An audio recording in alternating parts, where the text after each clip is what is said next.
Steve Jobs, Elon Musk, Warren Buffett, Bill Gates, Ted Turner. Success leaves clues, kids. I just named 5 of the greatest names in business in the last 150 years. And they all have one thing in common. They're ball busters. They're hard as nails. Where does that leave you? I still work 50, 60 hours a week. And I haven't had to work in 35 years. You're not willing to do anything.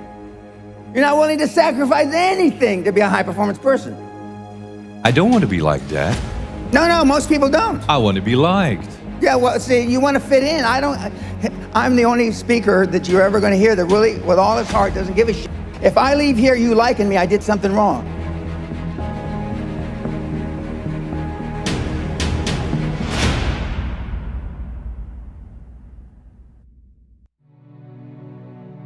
If we would like to improve the quality of our lives, personally and professionally, what would be your advice?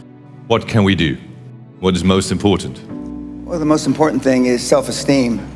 The people that we read about, the people that we admire, the Elon Musks, the Steve Jobs, the Warren Buffetts, etc., all have one thing in common. They have extremely high self-esteem.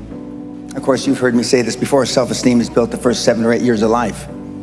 And unfortunately, we're with our parents the first 7 or 8 years of life. Ergo, we don't have too much high self-esteem. But to build high self-esteem, and the way you build high self-esteem, if you're 25, 35, or 45, is to be around, surround yourself with other people that have high self-esteem. Show me your friends and I'll show you your future. And so you can reverse your childhood by who you associate with. How do you do that? Well, you find people that are where you want to be, but they're already there. You're 22 years old, you're 32, you're 41 years old, and there's a guy or a gal who's 45 years old who is where you want to be. They've accomplished a lot of things. If you're into, they're saving the world, they're using their money for good causes, go associate with those people, be around those people. And they're easy to find. But they're not going to knock on your door. They're not going to come to your apartment or your flat and ask you, oh, can I help you? And the best tool I've ever seen, it's like it was designed for this, is LinkedIn. It's the best social media tool for what we're discussing. And you can find these people. Now just remember, everybody that's on LinkedIn, all the, 20 million or whatever people that are on LinkedIn are all there for one reason. They're there because they want to do business, they want to meet people. Unlike some of the other social medias like Facebook or Twitter. But I mean, LinkedIn, they're there for a common purpose. They have a common bond, they have a common goal. They want to expand their horizons, and it's a great tool. I had self-esteem. I didn't know till I got grown up and was an adult that everybody didn't have self-esteem. I didn't understand that. I didn't realize that everybody didn't have self-confidence. I didn't realize that everybody didn't have self-worth. Gallup did a poll in 2016, worldwide, 87.6% of all the people on the planet. We'll just round it off. 87% of everybody that walks the face of the earth, 7.65 billion people, are unhappy. The high-performance people, the one thing that they all have in common is they're hungry. Hungry for a better life. Hungry for change. Hungry for the tough love their parents didn't give them. So is that what it needs? You have to be hungry, you need to feel the pain? Growth only comes through pain. No pain, no gain. It's the same in life. If love got the job done, you wouldn't need podcasts, you wouldn't need seminars. It doesn't. Tough love gets the job done. But being liked doesn't get you a raise when you're working for wherever you're working for. Efficiency, accountability. Most people that come to seminars are there because they weren't held accountable when they were growing up. What is your definition of a high-performance person? Being all that you can be every day. 24/7, 365, being all you can be. I asked the question a couple days ago. How many of you can raise your hand, but how many of you have kids? Don't raise your hand now. How many of you would like to have your kids grow up just like your parents? You know the answer, don't you? Close to zero. Because they were shitty role models. Now, I'm not going to ask the second question. How many of you would like your kids to grow up and be like you? But being a high-performance person is a full-time job. I'm like this when I wake up in the morning to brush my teeth. I'm like this when I brush my teeth before I go to sleep. I'm like this 24/7, 365, and I've been like this for the better part of 50 years. I'm always like this. I'm always pushing the edge of the envelope. But the sun is going to gobble up the earth in about between 7 and 11 billion years.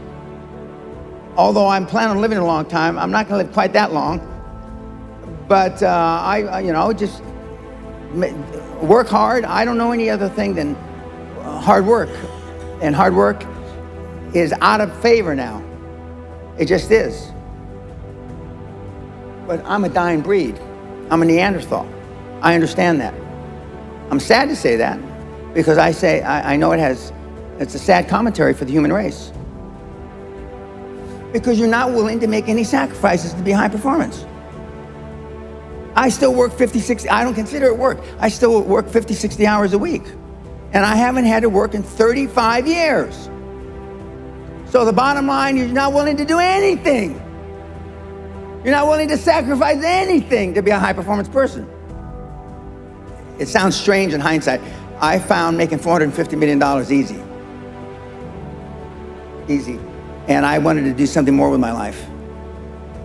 And so when I got into the financial coaching, I wanted to change the fabric of financial coaching, which I have. And I wanted to be known as and now that's what they call me, the greatest of all time. But this was just me flapping my mouth 25 years ago. Now I am the greatest of all time, vis-a-vis creating wealth through people like yourselves. And I wanted to leave that legacy. And I wanted people, like I'm from the barrio, I'm a real rough background, been in jail 5 times, did a lot of ugly things.